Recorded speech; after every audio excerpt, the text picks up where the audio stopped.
This week on Jerusalem Dateline, a political earthquake as Israeli Prime Minister Netanyahu is indicted on fraud and bribery charges. Will he be overthrown or can he hold on to power? Plus, uproar as the U.S. says Israeli settlements are no longer illegal. And CBN CEO Gordon Robertson on why Christians stand with Israel. All this and more this week on Jerusalem Dateline.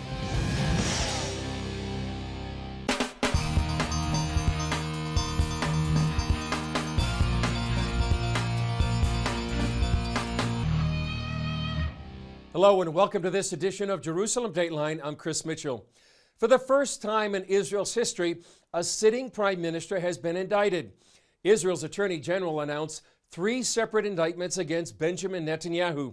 The announcement puts the political future of Israel's longest-serving prime minister in doubt and Israel's political landscape in even more turmoil. Attorney General Avichai Mandelblit announced indictments against Israeli Prime Minister Benjamin Netanyahu in 3 separate cases for fraud, bribery, and breach of trust. He called it a sad day for Israel.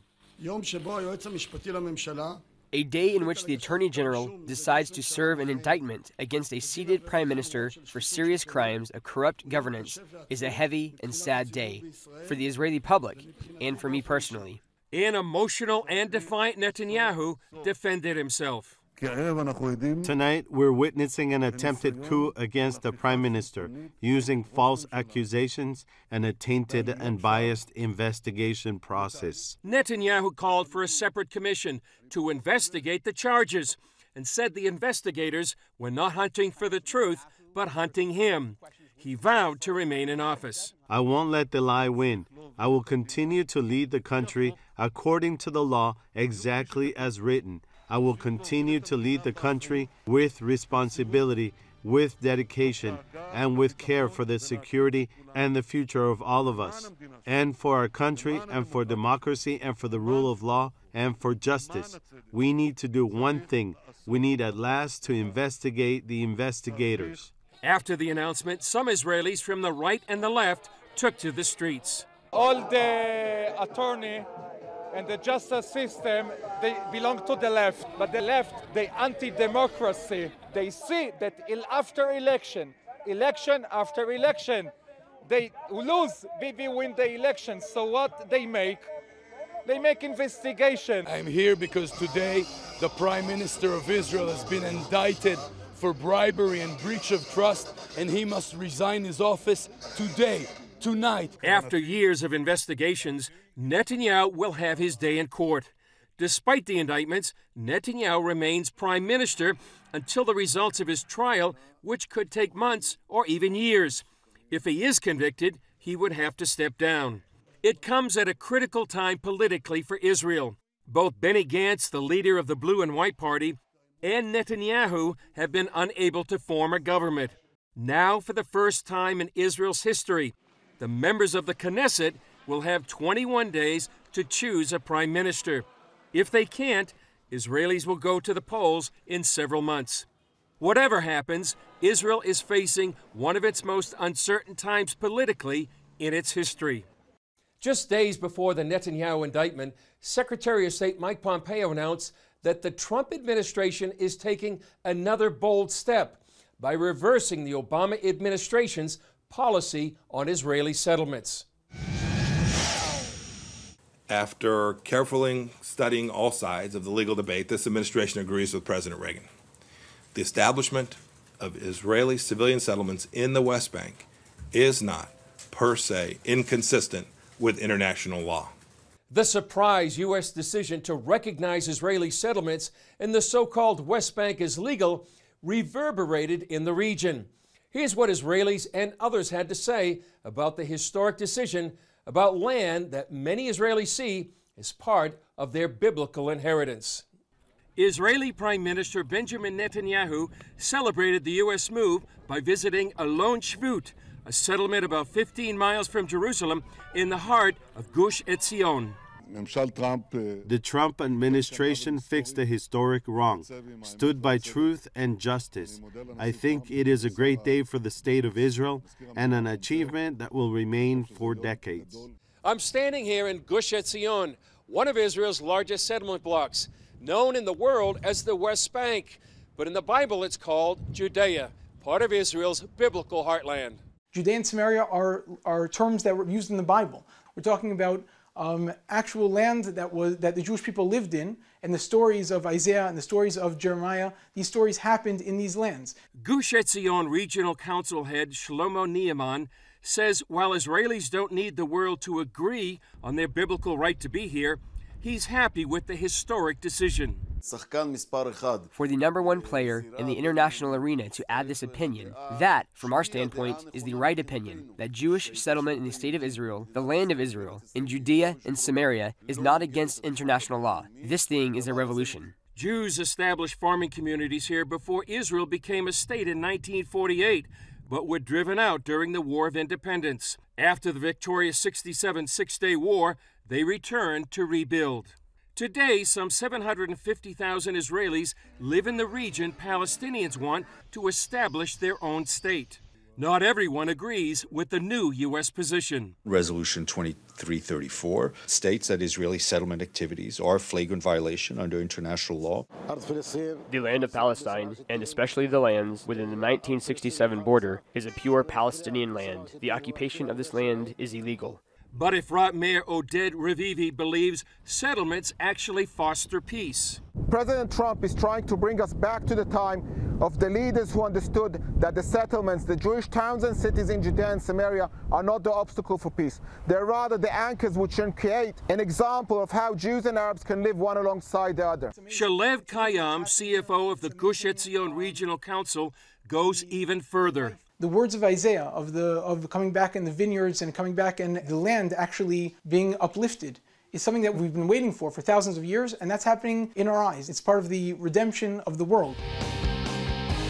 Coming up, more about the political turmoil facing Israel and growing threats around the Middle East.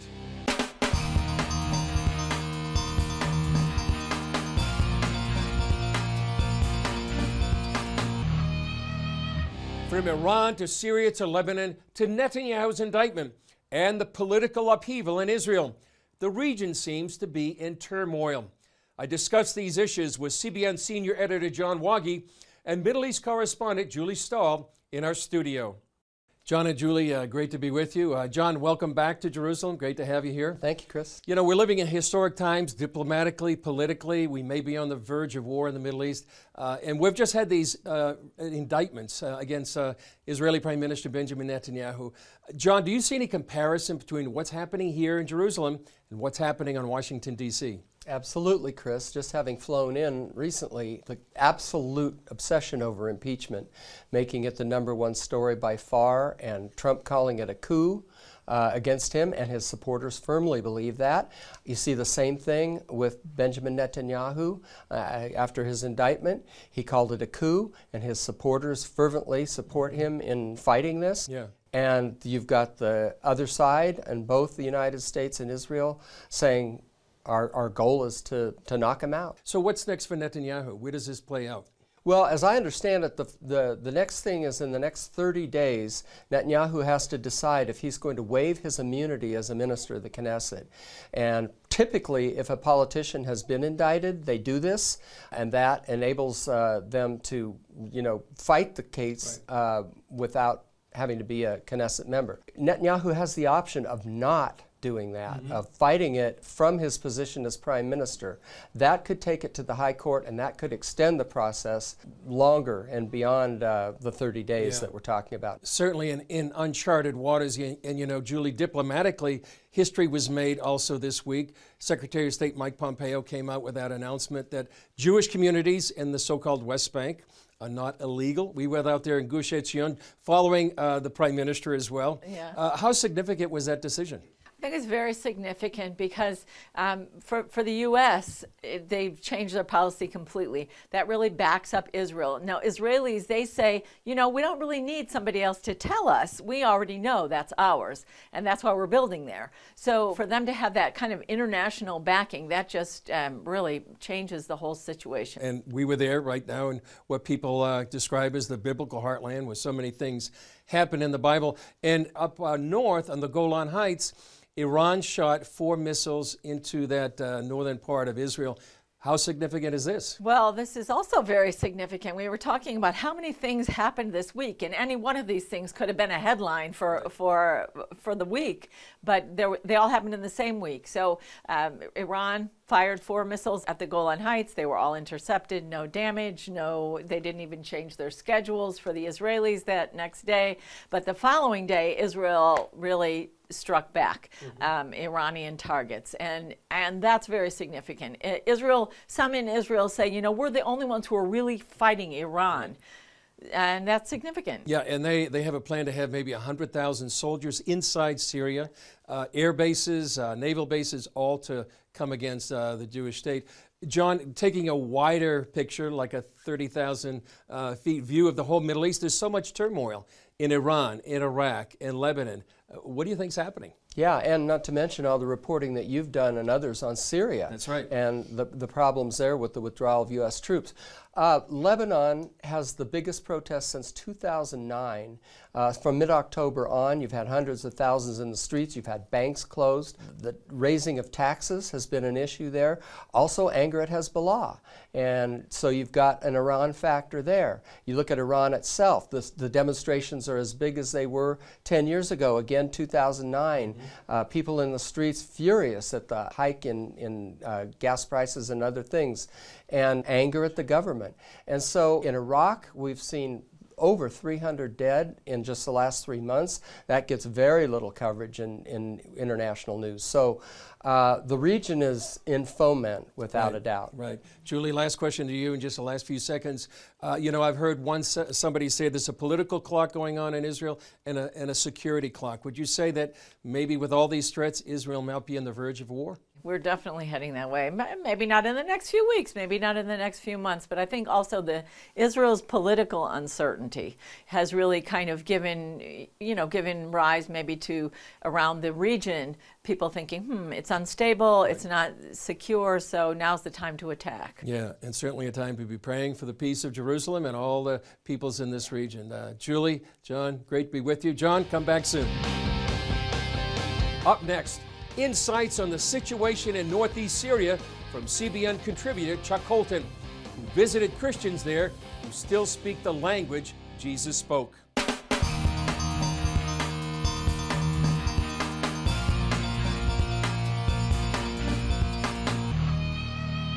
We've been reporting on the fighting and destruction created by the Turkish invasion of northeast Syria for a number of weeks. CBN's George Thomas interviewed CBN contributing correspondent Chuck Holton, who is fresh off the field from Syria, and tells us how the war is affecting Christians who still speak the language that Jesus spoke. Here with me now is Chuck Holton. He's a contributing correspondent for CBN News, and he's just back from this part of Syria. Chuck, tell us how the people there felt about the U.S. troops leaving. How do they feel more than a month after the Turks invaded? The fact that they were throwing tomatoes at the troops as they left kind of tells you all you need to know. They did not want to have to ally with the Syrian forces under Bashar al-Assad, but that's exactly what they did, just to avoid being wiped out.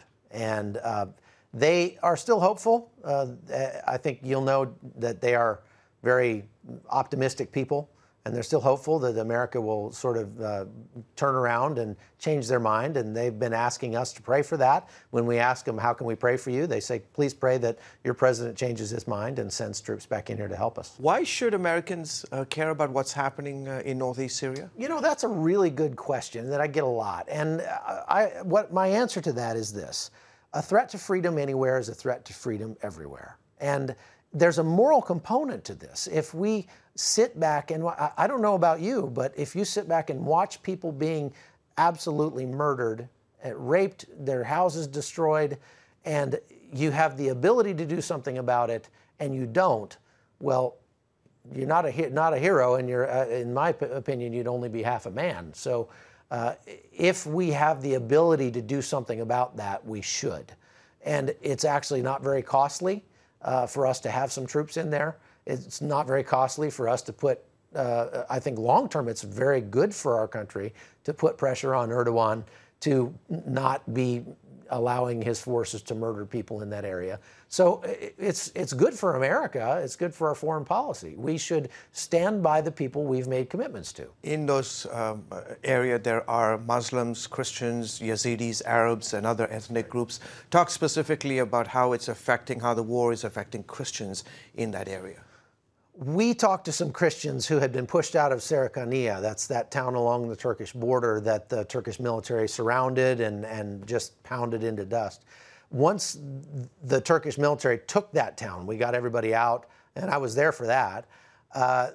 We got reports that they were going around and burning the homes that belonged to Christians. We saw that when ISIS took over Mosul. They went around and marked the houses depending on who had lived in that house, whether it was a Christian or a Shia Muslim or a Sunni Muslim. And if it was a Shia Muslim or a Christian, they either burned the house, destroyed it, or took it over. And that's exactly what we're seeing in this part of the world now. And that you have to understand, that region is the oldest area of Christian influence in Syria, where people still speak the language that Jesus spoke when they go to church, Aramaic. How can people pray, Chuck, for the situation there, and even can they make a difference where they are watching this program? There are very few aid organizations that are going into that area now. That even the United Nations has pulled their people out because it's gotten so dangerous. But Samaritan's Purse is still in there. Operation Blessing is making a difference there. The Free Burma Rangers certainly are in there putting their lives on the line. And so people can help by joining with us at Operation Blessing and these other organizations. But as far as praying for them, that's the most we can do. Always. And we can pray that when people are in that situation, that number one, they would cry out to God. And that's what we tell them when we're there. So ask Jesus, even if you're a Muslim, ask Jesus and he'll answer you. And I think that God can work through these kinds of tragedies to call people to himself. And I think that's what we need to pray for. Terrific. We'll have to leave it there, Chuck. Thanks for coming on the show. Still ahead, CBN's Gordon Robertson on why it's important to stand with Israel.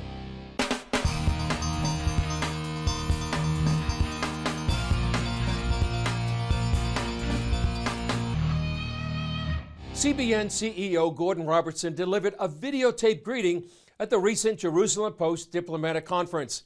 Robertson told about his first encounter with Israel and why Christians feel it's important to stand with the Jewish state. Take a look. I'm often asked, why do evangelical Christians support Israel? And why has your organization, CBN, gone out of its way to lend support to the Jewish people?